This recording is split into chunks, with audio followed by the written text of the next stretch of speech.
Welcome to this episode of the Montpelier Happy Hour here on WVEW 107.7 LP Brattleboro FM, your community radio station. I'm your host, Olga Peters, and I am talking today with regular contributor Emily Kornheiser. Hi, Emily. Good morning, Olga. Good morning. And still recovering, I suspect, from a very busy week of primaries, we have with us Vermont Secretary of State Jim Condos. Thank you so much for joining us this morning. Thank you very much. It's great to see you both, and good morning to Windham County. Good morning. Good morning. Yes, and it is. So, Secretary Condos, I was just on your website for the Secretary of State's office looking at the elections. And one thing I went to was voter turnout, because I'm very curious about that with this primary. So according to your website, and I'm rounding here, I'm rounding up, we have just under 500,000 registered voters, and turnout was just under 175,000. How does that compare to other primaries, given that we put such an emphasis on early voting and mailing in ballots? Did that help or did that hurt? It absolutely helped. If you look back over history, you'll see that typically we're around 20%, maybe a little more some years, of the checklist for primaries.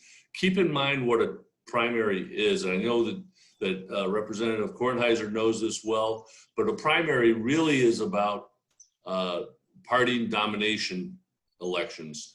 It's not about everybody gets to vote, but not about, it's not like the general election, which is a simpler election. In essence, on primary day, we're actually running three separate elections. We're running a Republican election, a progressive election, and a Democratic election. And that is to nominate the people who will represent their parties on the general election ballot. And like I said, it's typically 20 to maybe as high as 25%, depending on the year, but it's typically around 20%, a little over, for of the checklist on the that turn out for the primary. This year, we're up around 35%. So there's clearly a very large increase. And I mean, if you actually look at actual numbers, we're talking about over 50,000 more voters this time than any other time in history. The previous high or record of turnout was the 2000 post-civil unions, when we had 122,000 people that turned out for that primary year. The next was 2016, the last presidential year, when we had 120,000. And then in 2018, the off year, we had 107,000. I believe, if my memory serves me correct, all three of those are the top three that we've had. Well, we've smashed that record this week. So, you know, I might get ahead of you a little bit, but the reasons why are multitude. It's not any one factor. Obviously, the fact that we had a pandemic, that we're dealing with that pandemic, my office has been working diligently, literally 50, 60 hours a week for the last 4 months preparing for this. You know, we worked with the legislature to get authority for me to be able to make decisions quickly, nimbly, flexibly, to be able to deal with the effects of COVID. We did, at the time back in March, we had no clue, and you know, I know, Emily, you know this, we had no clue what was in front of us. When we went into lockdown, everybody thought, okay, well, this might be about a month. Well, state employees just last week were told that we're working from home if we can until through at least the end of the year. So it's a pretty significant effect. Obviously, what we've seen around the country has been similar. Wisconsin, about 20 weeks ago, had their state primary. They typically have less than 100,000 absentee voters. They had over 1 million. and they didn't do anything different. That's just the people who requested it. So, and this, we've seen this across the country and other states as well. So clearly the pandemic had a huge effect. Second thing I would say is the fact that we sent out a postcard, absentee request card with postage paid to all active registered voters. That helped as well. That also helped us clean up the checklist a little bit more as well.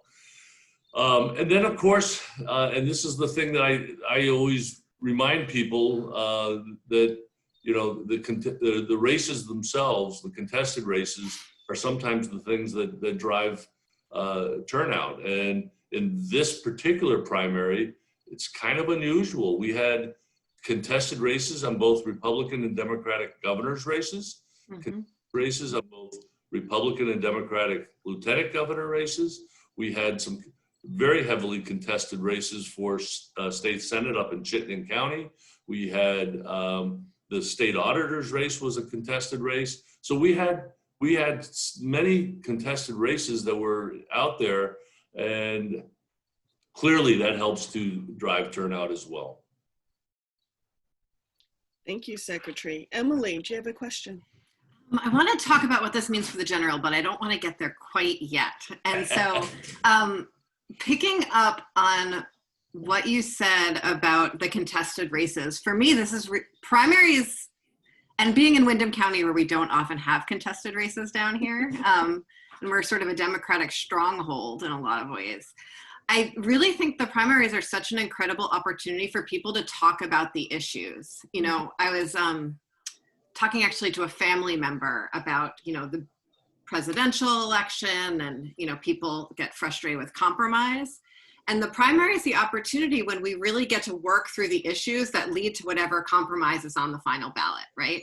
And when you participate in that conversation leading up to that compromise, I think people feel a lot more invested in it and can sort of dive in and invest in the general.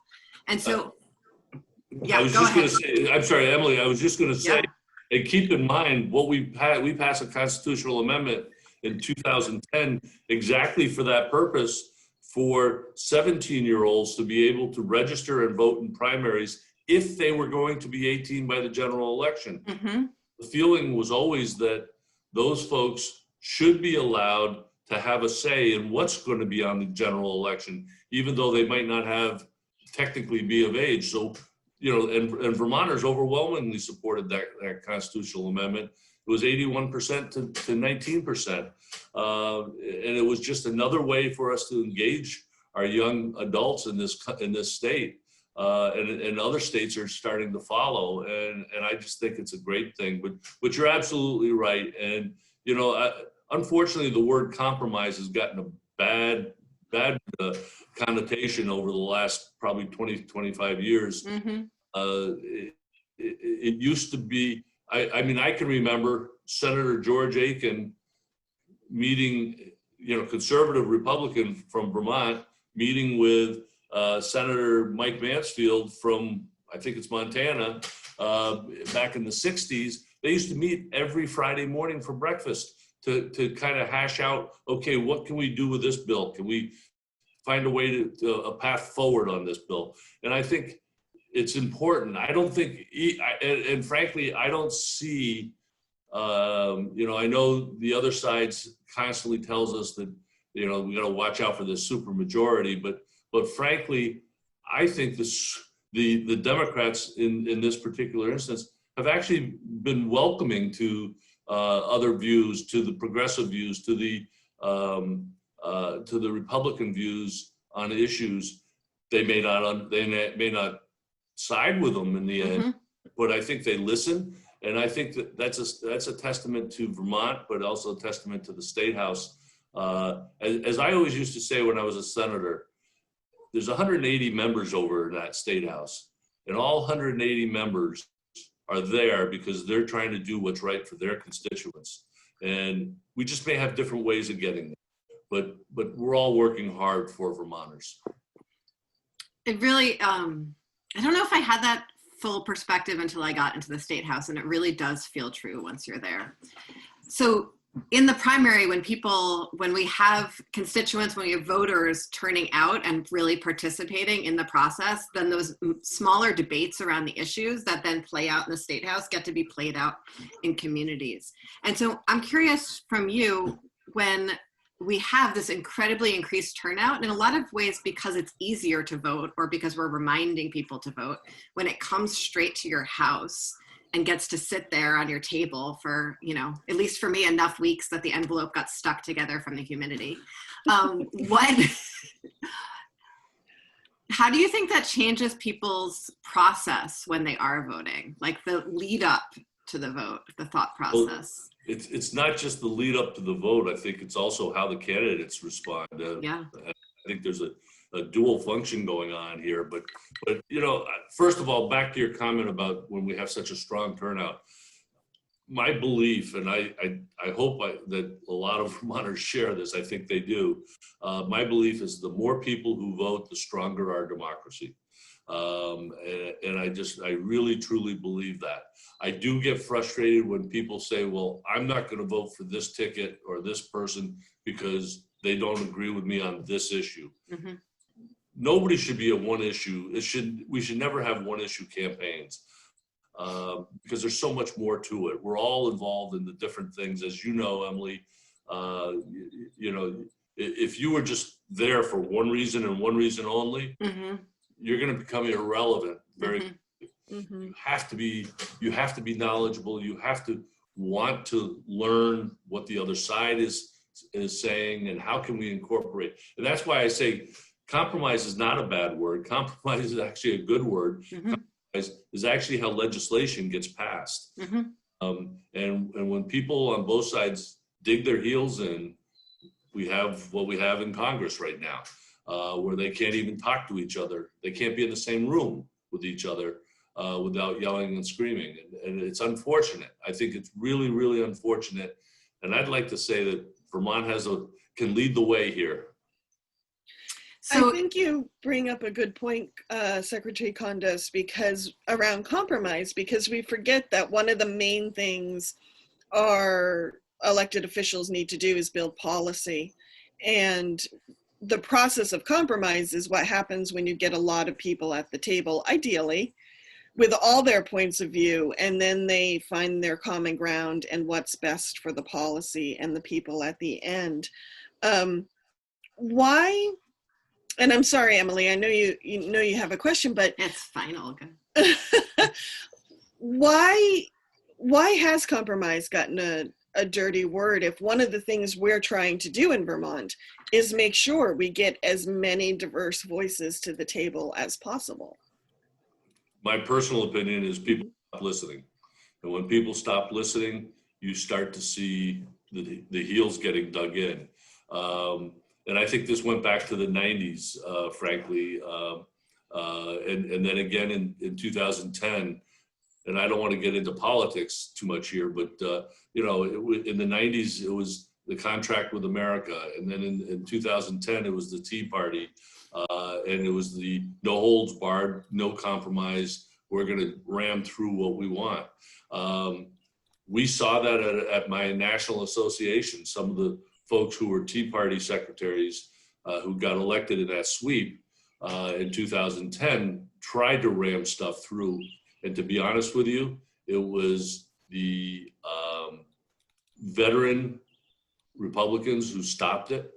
And they said, that's not the way we do business. And I think, you know, we have Republicans, Democrats, and progressives in this state, as well as independents. And we're all trying to do what we think is right for our constituents.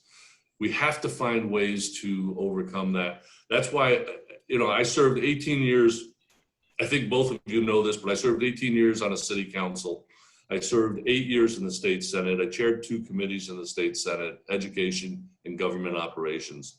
And to this day, I maintain that the legislature should be setting us the policy they want us to follow, but then they need to step away and let the secretaries, the commissioners, managers actually get into the weeds and find the details that implement that policy. I think where we get, and don't take me wrong, Emily, but I think when we start having legislatures, and I'm not accusing ours of doing that yet, but when we have when legislatures start getting down in the weeds and actually figuring out how we're going to do these things, when we start to have the problems. And I remember one day, just even back early in my secretary career, we were talking about campaign finance, and one of the members, I won't say who, but one of the members actually was trying to literally put into statute the form that we would use to capture campaign finance. And I said, no, I pushed back hard. And I said, no, what you need to do is tell me what it is you want me to capture. I'll figure out how we get there. And, to think about putting a form into statute, it flies in the face of good legislation. I think both the conversation around compromise and what you're saying right now is this whole idea of needing to separate ends and means, and we agree on the ends, we compromise on the means, and that's how good compromise happens. And with legislation, the legislation is about the ends, the goal, and then the folks administering the work are the ones who figure out the means based on all the conversations they're having with whoever they're serving. Towards the details, you pulled off a really successful election logistically as well. And I think that's really important for folks to understand. I'm happy to have town clerks with us in the legislature who, along with my town clerk, helped me understand some of the mechanics of what absentee voting looks like in a normal year, and what you were able to do this year with really being the backstop for the town clerks and being able to do a much broader mailing, being able to do more processing, that kind of thing that they don't necessarily have the capacity to leap into. And I think it's a great example of what we need to be doing in this time of COVID, that our larger state entities or our statewide entities can be backstops for some local decision-making, but also supporting that work. And so I'm wondering what you've learned in this time and through this process that we're going to see in the general election, especially with all of the controversy around the Postal Service. Yes. So, and I was going to bring that up in my response to you on this one, but so I'll have to. But I think I really think that first off, we listened. We listened to the town clerks. We listened to the legislature. We explained to the legislature what it was we wanted to do. As an example, when Act 92 and Act 135 were passed, it was to enable my office to be able to move quickly, nimbly, and flexibly to meet the needs that voters would have and clerks around the whole situation of the pandemic. And we recognize that we didn't really have that authority, and the current law would have hindered us. So we needed that flexibility, and that's what the work that the legislature did to provide that authority to me really helped a lot. Secondly, I know Will and my elections team were meeting with Postal Service. I forget it's someone who's in charge of coordinating the election and campaign related mail. They've been meeting weekly since probably, I'd say early to mid-April on a weekly basis. And as we got closer to the election, even more so. That included the design for our envelope.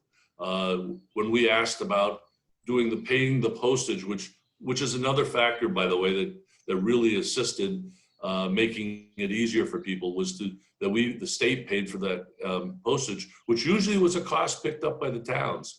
And then, the clerks wanted to be, it was kind of split as to how this all was going to work, but they wanted to be the ones who sent out the ballots. And we said, well, look, we can't do anything about that now for the primary. We can work towards the general election. So really, we've been working on two different elections up to this point. And I can tell you that my elections staff, which is the smallest in the country, we have 5 people, and Will and his staff have been working literally 50, 60 hours a week for the last 4 months. It's not unusual for Will and I and Chris Winters, my deputy, to have emails passing back and forth over the weekend or at night. I mean, it's just a constant. We've been constantly working on all the logistics, but we reached out to the experts. We reached out to the folks who were going to print the envelopes that we needed, and there are different size envelopes in that batch. We had to talk about, okay, how many ballots do we print since we're doing this? Is there waste that comes out because of it? Sure, but we're guessing at how many people will come out. Then we have to also deal with the post office as far as the prepaid postage, the mail house for the general election. All these things are things that we had to work on as we went. And it was. Can you make sure that you tell our listeners exactly what the general election is going to look like? Because I want to make sure that we cover that. Sure. So what we did in the primary is we sent a prepaid postcard out and with a prepaid postcard, return postcard to your town clerk. That was done through a mail house and to alleviate, because we were sending out 450,000 of those postcards to active registered voters. So we did that first. That was the only change to the primary election. Everything else about the primary election was the same. It was just that postcard. And that helped, as I said earlier, to drive the increase.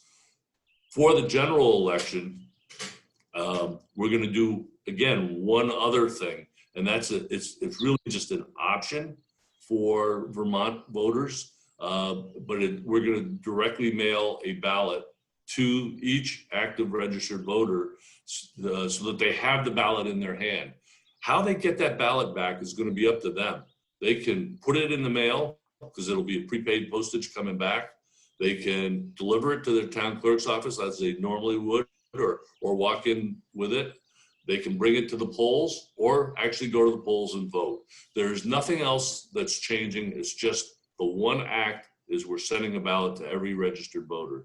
And the whole idea of that was to make it provide voters with an additional option. And as I do want to make clear that we had 2 overarching goals in all of our decision making over the last 5 or 6 months. 1, protect the eligible voters' right to cast a ballot, and 2, to protect the health and safety of not only our voters, but also our town clerks and poll workers. Thank you.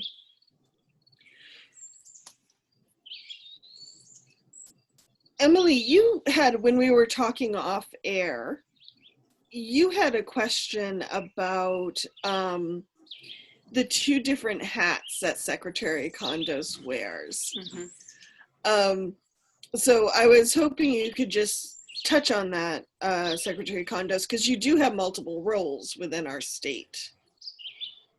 Yep. And, first of all, let me just say this and say it very clearly. I run this office in a nonpartisan fashion, and I think Emily can attest to that. I think that if you go across the street to the legislature, you can talk to Republicans, Democrats, and progressives and independents, and they'll all say that I'm fair, I listen, and we treat everybody the same. So that's the first thing I would say. Then, obviously, I am elected as a Democrat. I choose to run as a Democrat. I have a Republican opponent. That's a fact of life, and you just have to be able to separate those things. I do not take when I'm in my office or in my official role as Secretary of State, I do not do any political campaigning, unlike someone in Washington right now. I don't use this office as a bully pulpit. I use my position as a bully pulpit outside of the building, but I don't, I really follow strictly, in my view, the ethical code that we all should be following. And Olga, when when I was a state senator, I actually worked for a utility.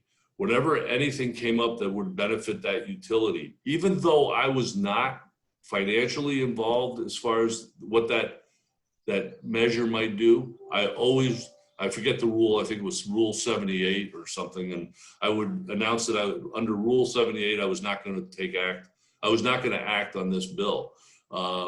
There was another colleague of mine in the Senate from the Northeast Kingdom, Jim Greenwood, who also, he was a Republican. He was on the board of one of the electric utilities.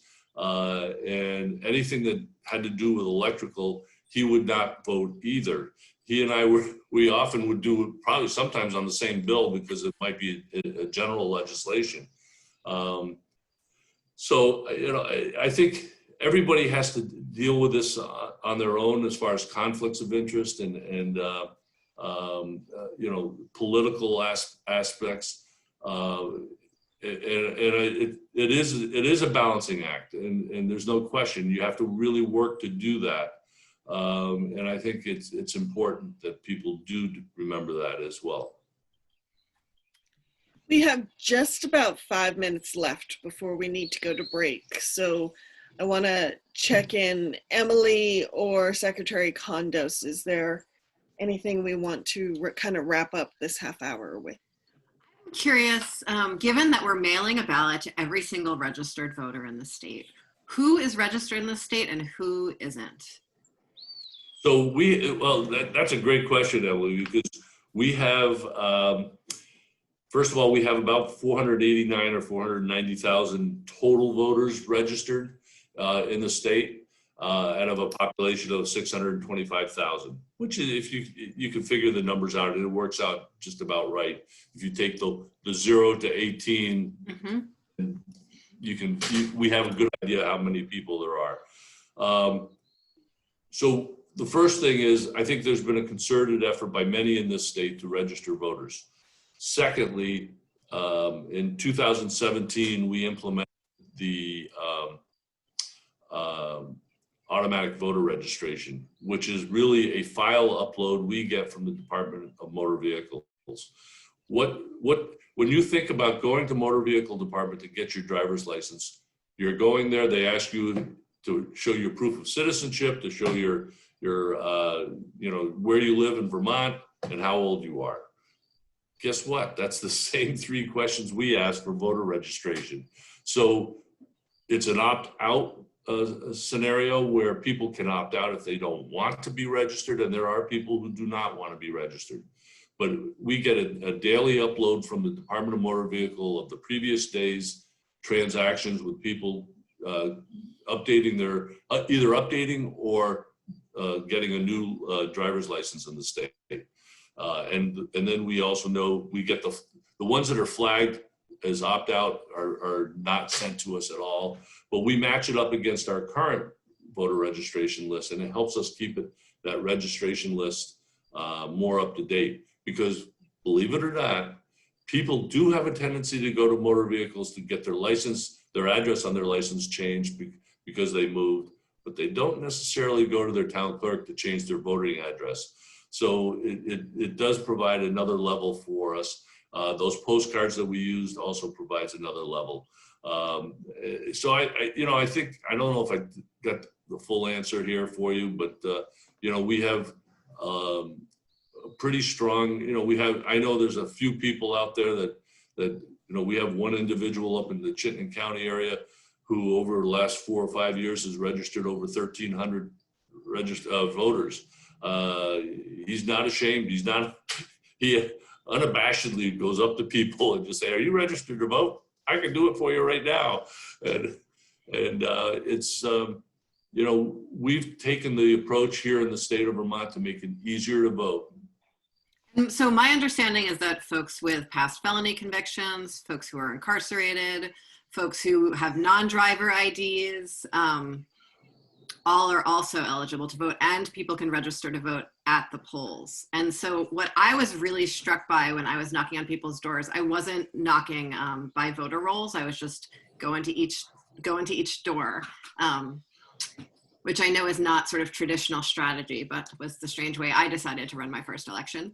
And I only met one or two people out of my entire, third of a town that were not registered to vote. And two of those were people who adamantly had no interest in registering to vote. So it's incredible because across the country, we see this big push for access. And where we are in Vermont, I think thanks to your leadership in a lot of ways, is we're really the next step of getting people to getting people to the next step of engaging in each election. And that's a huge win. It really is. And that really has been our focus. First of all, the big pushback has always been about voter fraud. And that's what they use to put all these restrictions with strict voter ID. Only certain types of ID can be used, with purging of voter rolls. We have laws that we had to follow, and we do follow those. But I think what I tell people constantly, and Emily, you've probably heard me say this, but the true voter fraud in this country, the true voter fraud is the denial of any eligible American the right to cast a ballot. That is a constitutional right, and nobody should be denied. And I'll hear people. I actually had someone come see me. A very educated woman came to see me one day and said to me, I'm really concerned that some of these people really don't understand the issues. And I think we should have some kind of a test that they have to take before they can vote. And I looked at her, my eyes went big, and I said, "Are you kidding me?" It's a constitutional right. It doesn't matter whether you know nothing about the issue, you still have a right to vote.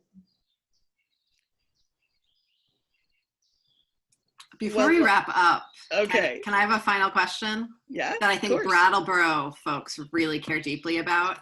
So we had a ballot measure a few years ago that gave 16 and 17-year-olds the right to vote, charter change, the right to vote in our local elections. And we managed to move that through the House finally. Charter changes are sometimes a little slow to go through. It's quite controversial. And now it's sort of been lost in the COVID crossover mess where many pieces of legislation got dropped. But curious about your thoughts on the 16 and 17-year-olds voting. Well, first I would say that, I actually am not, let me put it this way. I visit high schools, I visit grade schools, middle schools, and talk to the kids about the right to vote, about government, about civics. We have to engage our youth. And I think that one of the things that has really concerned me, I was chair of education when No Child Left Behind came into play. And I remember that one of the things, because civics was not part of the curriculum that No Child Left Behind was dealing with, schools started dropping civics, and eventually the State Agency of Education dropped civics from its coordination. And I think that was a mistake. And frankly, I believe we should do everything we can to engage our young adults, our youth, because they are the future. As much as, Emily, you're one of the young ones and I'm one of the old ones, it's not going to be long before that role changes. I am not that young. I'm only young in the context of Vermont politics, right? I am in my 40s. Like, I am a middle-aged woman to like the whole rest of the world. It's one of the funniest things about being in the legislature. So yeah, I think it's important that we do engage our youth. And I think whether 16 and 17-year-olds can vote in local elections, that's really up to the local jurisdiction, and then of course the legislature. It's the same with non-citizens. You have a couple of, I think Montpelier and Winooski may be putting it back on their ballot, citizens to vote. First of all, it's not a new concept. Non-citizens voting was actually the norm prior to about 1920. It was after 1920 that started to go away. And the whole idea, okay, I get it. There is a constitutional amendment that would need to be made to change it for federal and state races, but there isn't for local races. Mhm. And that really should be up to the towns to do that. And frankly, some of you may or may not know, but I'm second generation American. All four of my grandparents came from overseas. And so it's to me, it's personal. It's, I really believe that I'm so sickened by what's going on around this country over immigration. That's a whole nother topic. It is. Next time. Yes. Let's do that. Thank you. Yeah. Well, Secretary Condos, thank you so much for joining us today. It's always a pleasure to have you on the show. Well, thank you for inviting me, and Wyndham, go forward. Thank you. Thank care. you. Take care. We'll return after a moment. Welcome back to the second half of the Montpelier Happy Hour here on WVEW 107.7 LP Brattleboro, your community radio station. And the second half, it is Emily Kornheiser and I talking about how things in Montpelier shake out for Windham County. Welcome back, Emily. Thanks, Olga. That was a fun conversation we had with Secretary Condos. I always like talking to him. Mm-hmm. You wouldn't think elections should be fascinating, like the process and the logistics, but they always are. But I think it's because, at the end of the conversation, Condos was talking a lot about access. And I think elections and the logistics behind elections remind me a lot about budgets, in the sense that budgets reflect our priorities as a community about what we are willing to spend money on or not spend money on. Mm-hmm. And I think access to voting also reflects a lot of our priorities as a community. I agree. I think it's the logistics are interesting because there's such a deep ethical consideration with each detail, right? Mm-hmm. So now that I think Secretary Condos was very careful, since he was in his office and in his official role, to sort of stay on the non-political side. But I think it's interesting to think about how increased voter access and increased engagement changes the way people make voting decisions. And we didn't really talk about that very much. So when ballots are mailed to people and we have more people voting, we have more people who are looking for information about voting and about the candidates. We have more people who are a little more disengaged from the process who are voting. We have the election cycle becomes more extended, because when the ballots were mailed out, they were mailed out, and in the general election, this will be true too. The ballots are going to be mailed out in September. Right. And they're not due until November. And so that extends this, the time that candidates are trying to engage with voters, and voters are making that decision. So usually it's like a long ramp up and everything's on November, in November on election day. Right. But we're going to have like 2 months of intensity while people are, checking those boxes. And so, there's questions about, like, is it good for the Democrats?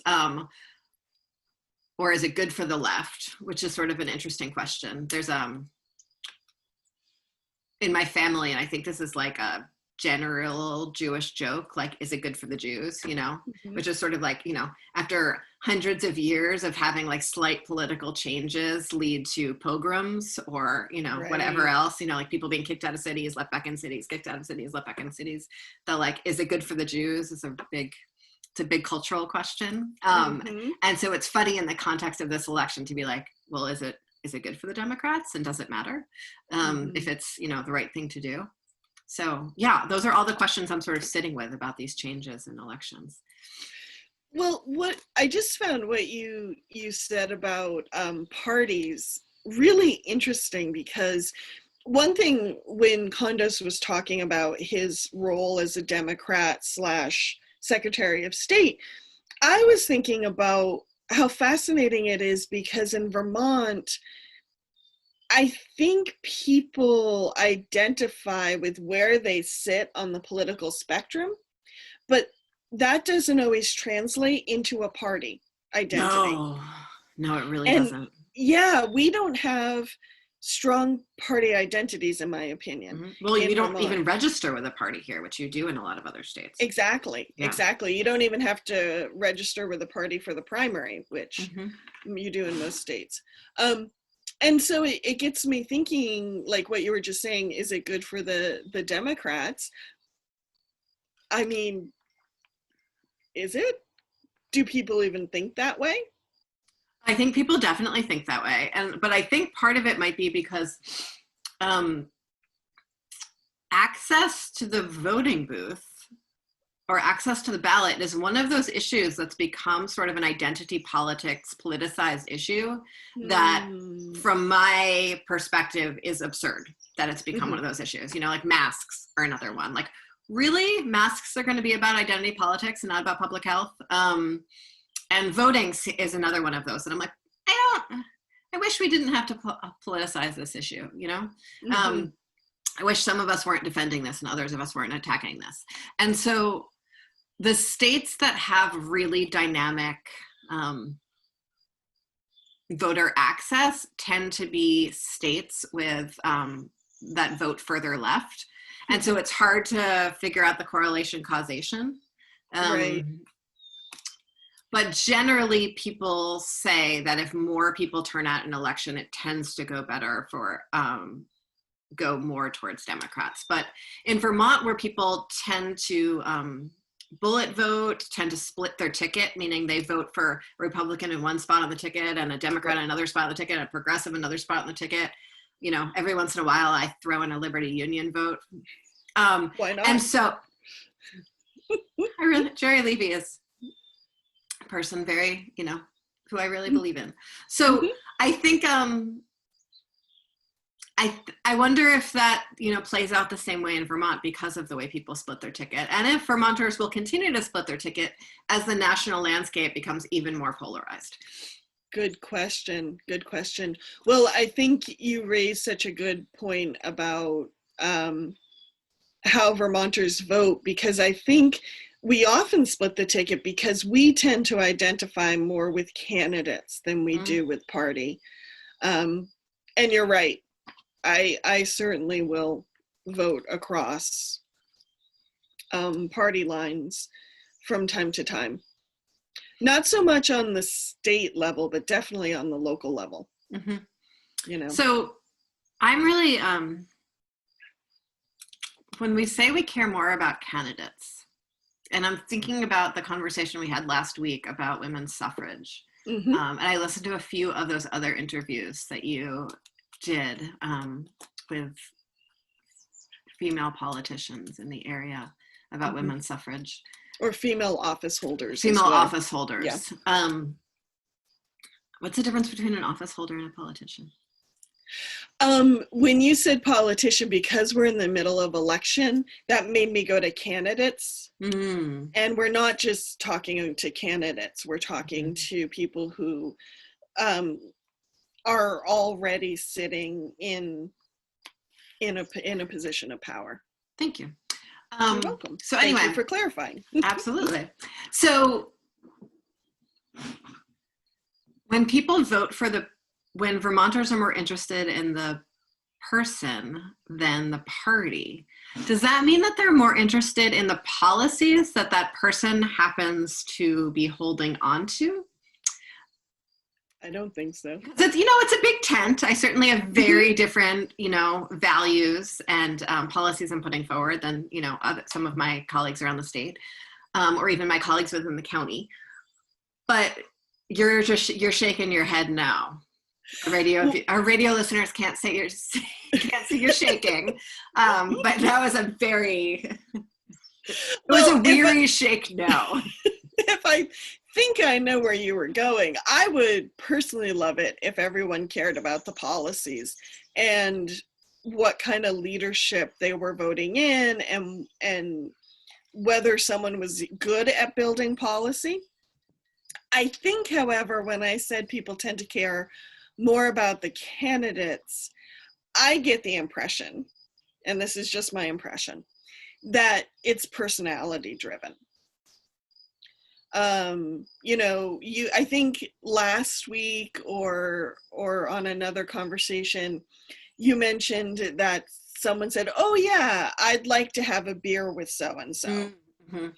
And yeah, that's nice to think you could have that good a relationship with someone in a position of power. But I don't think that should be the main criteria.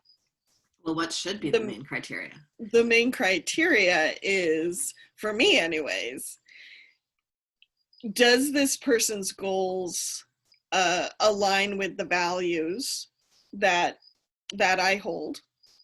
And can they get to those goals, aka build policy, that is collaborative and serves as many people as possible, as well as possible?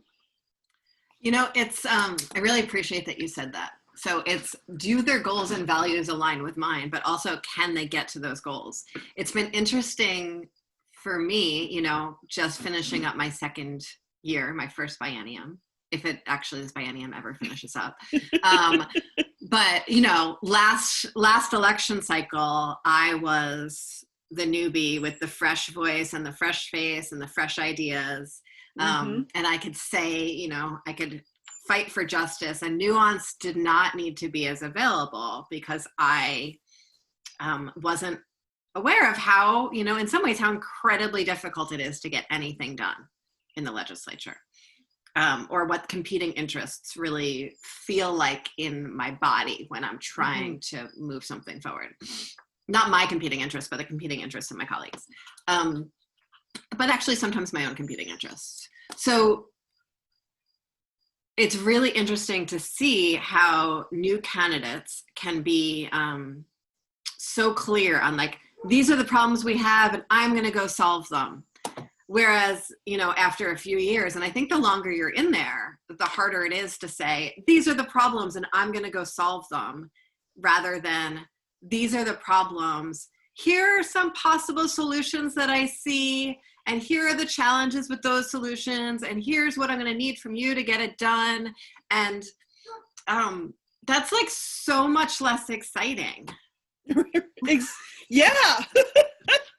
It's necessary, but it's not exciting. I think that's one thing why people disengage from democracy sometimes, is good democracy, I think at least, is dynamic, but it's also deliberative and it's slow. And if you're really doing diligence and making sure that as many diverse experiences and people are at the table, and as many community members are considered as possible that you're trying to serve, that takes time to gather that information, and those experiences takes time.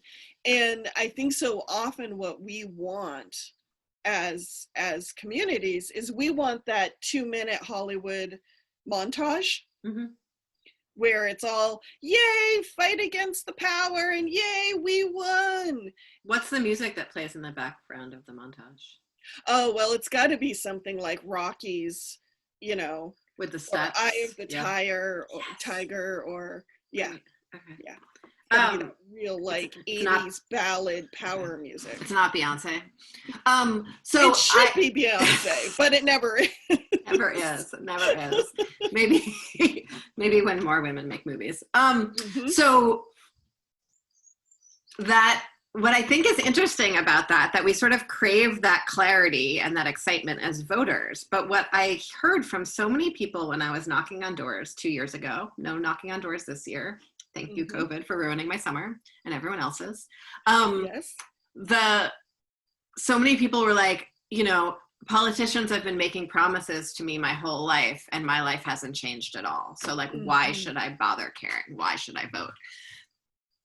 And so there's really those sort of competing interests of like being real with people to build trust and just for honesty's sake, and so that people can really understand how the process works and can see themselves in it, and how to do that in, 45 seconds or less, because none of us have time and we're all seeking the next adrenaline hit. Adrenaline hit. Wow, that was very powerful. One of the reasons I don't like the 24-hour news cycle, because I think it keeps viewers up on an adrenaline stress high rather than giving them time to process the information before they get the next hit of new information. Which I guess brings me back to what you were just saying.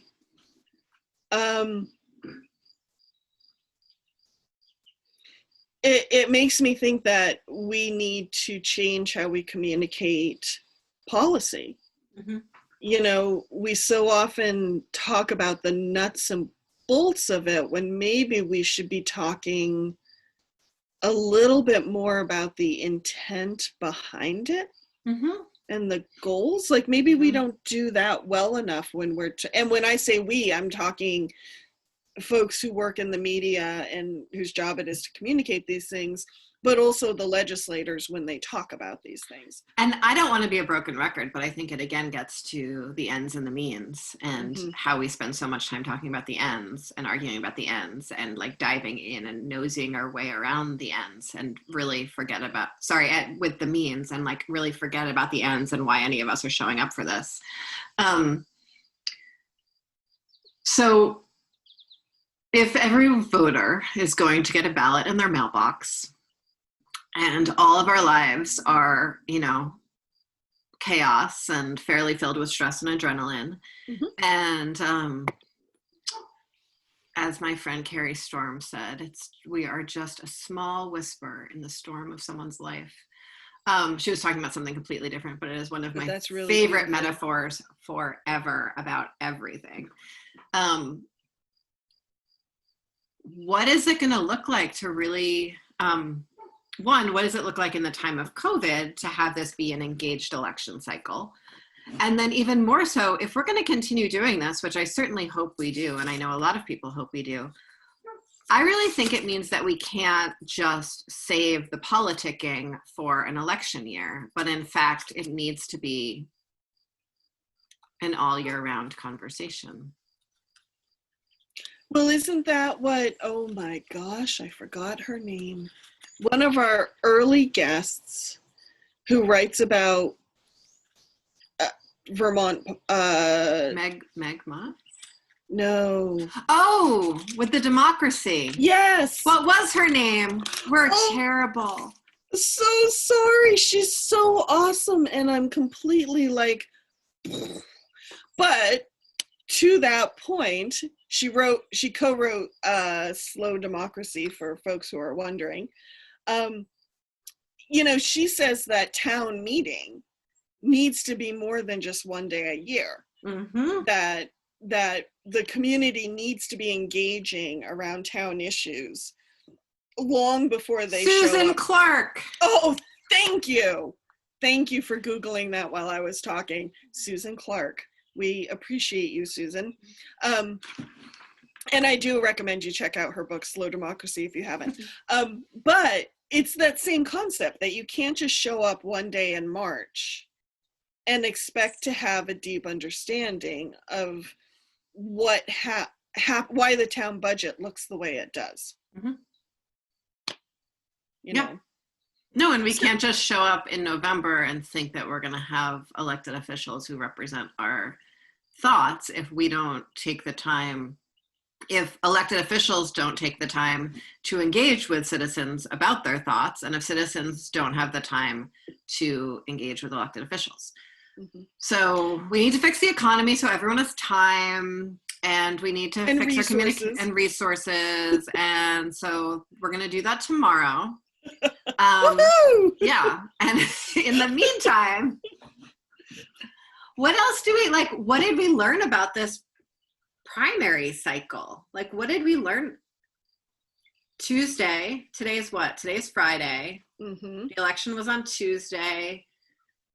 Most of the results came in by like 10. I feel like I got to sleep pretty early that night. Yes. I think what happened in Windham County, What happened in Windham County? Yeah, like we should You mean probably with with the different election. races? Yeah, yeah. Oh goodness, we only have a couple minutes left and there's still so much to talk about with that one. Okay, well, I'll So put you away know that thought. Let's save that. I know we're going to talk to one of my colleagues, Selena Colburn, Yes. about this race. So let's like save that conversation. We're gonna for save then. that. I'm so sorry. That's okay. Well, Jumping you know, ahead. the brain is starting to, my Yes. second cup of coffee has kicked in. Mhm.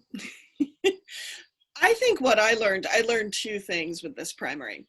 One, when you make access easier, i.e. people go to their mailbox and pull out a ballot and it is right there, that the more easy you make things for people, the fewer barriers they have, the better turnout you get.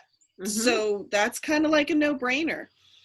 But I also learned, because I went to my post office, pulled out my ballot, it sat on my desk, I even filled it out ahead of time, and then at like 6 o'clock on August 11th, I looked at my desk and went, oh no! And had to quickly drive up to the town center before polls closed at 7. So it also reminds me. That's awesome. Thank you, Lori, town clerk for Dummerston, for being there while ago. I'm sorry. But it reminds me that part of that access also requires a flexible process, because some people probably pulled that ballot right out of the mailbox, filled it out, put it right in, and off it went within the same day. But then you got people like me who, time, deadlines. Yeah, no, mine certainly sat on my desk for at least a month, maybe a little bit more. And as I said earlier, all the envelopes got very stuck together and I had to rip them. And I called the clerk and I'm like, is this still valid? Like everything's very taped together. That just warmed my heart to know I'm not the only Yeah, I did turn it in on time though, as did you. I did. You, yes. As did I. Yes. But yeah, that access is about not only lowering barriers, but realizing that not everyone can respond in the same way. Mm-hmm. So that's kind of what I learned, I think. Mm-hmm. And that we still need, even with access, we still need to break through the noise of people's lives. Yeah, exactly. And that's all of our responsibilities. And I think that is worth, along with the thought we're going to save for your colleague, we should really talk about what does engagement look like. Mm-hmm. You know, what does an engaged voter look like, but what does an engaged legislator look like? Do you know what I mean? Mm-hmm. Yeah. And there are so many different takes on that, you know, whether it's about engaging the electorate or winning the election. Those are two very different things to do. Mm-hmm. And I don't know if everyone's aware of that sort of. No. But with limited resources, those are two different things to do. Yes. Yeah. Very good point. Mm-hmm. So we are out of time. How does that happen? I know, it just went pshh. Mm-hmm. So I want to make a toast for today's Montpelier happy hour. I want to toast to access and keeping the barriers low and keeping the tent door wide open for everyone. Salud. Cheers. I've been putting lemon basil in my water and it's delicious. I highly recommend. Looking at that. Mm-hmm. It's really good. Mm-hmm. Lemon basil. Okay. Lemon basil. Mm-hmm. Where do you find that? I got it from my CSA. Okay. It might be the only week I got it. I might not get it this week. And then what will happen? Who knows? New creativity will have to kick in. Indeed. That's all the time we have for today's Montpelier Happy Hour here on WVEW 107.7 LP Brattleboro, your community radio station. You can find us on the Vermontitude SoundCloud page, as well as the Vermontitude Facebook page, and 2 p.m. here on this station, as well as Emily's YouTube channel. So Emily, where can people find you? Seems like there are so many places these days, and they're all It's about access. inside the computer. So, emilykornheiser.org. You can find me, Emily Kornheiser, on Facebook, Twitter, Instagram. You can give me a call. My phone number's on my website. I think that covers it. It does. It does. Have a good weekend, everybody. Have a good weekend, Emily. You too, Olga.